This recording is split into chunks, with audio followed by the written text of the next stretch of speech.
નમસ્કાર દર્શક મિત્રો, સ્વાગત છે આપ સર્વેનું જીટીપીએલ જૂનાગઢ ન્યૂઝમાં। હિન્દુ પંચાંગની તિથિ પ્રમાણે આજે ફાગણ સુદ ત્રીજ છે।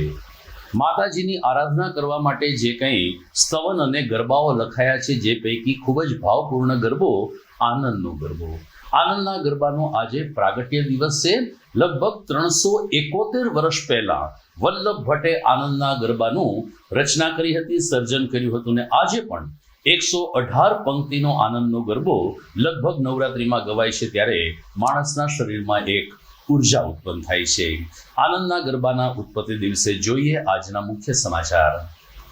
શહેરની ખામરોડ રોડની 13 અને જોશીપુરાની 5 સોસાયટીમાં 5 વર્ષ માટે અશાંત ધારો લાગુ કરાતા સ્થાનિક વિસ્તારમાં રાહત સાથે આનંદની લાગણી છવાઈ। જોકે ભવનાથ અને જૈન ઉપાશ્રયને બાકાત રખાતા જૈન સમાજમાં નારાજગી। શિવરાત્રીના મેળા દરમિયાન 3.25 લાખ યાત્રિકોએ એસટીની મુસાફરી પસંદ કરી। એસટી નિગમને પણ 3.5 કરોડની આવક નોંધાઈ। જૂનાગઢ સ્વામી મંદિરમાં વિકાસના નામે મોટા પાયે દબાણ કરાતા સ્થાનિક લોકો હેરાન પરેશાન। ધાર્મિક સંસ્થાની મનમાની સામે મ્યુનિસિપલ કમિશનરને આવેદનપત્ર આપી સત્વરે પગલાં ભરવા કરી માંગ। અને ચણાની આડમાં 3 લાખનો દારૂ પકડતી પોલીસ, કુલ 23.5 લાખનો મુદ્દામાલ જપ્ત કરવામાં આવ્યો।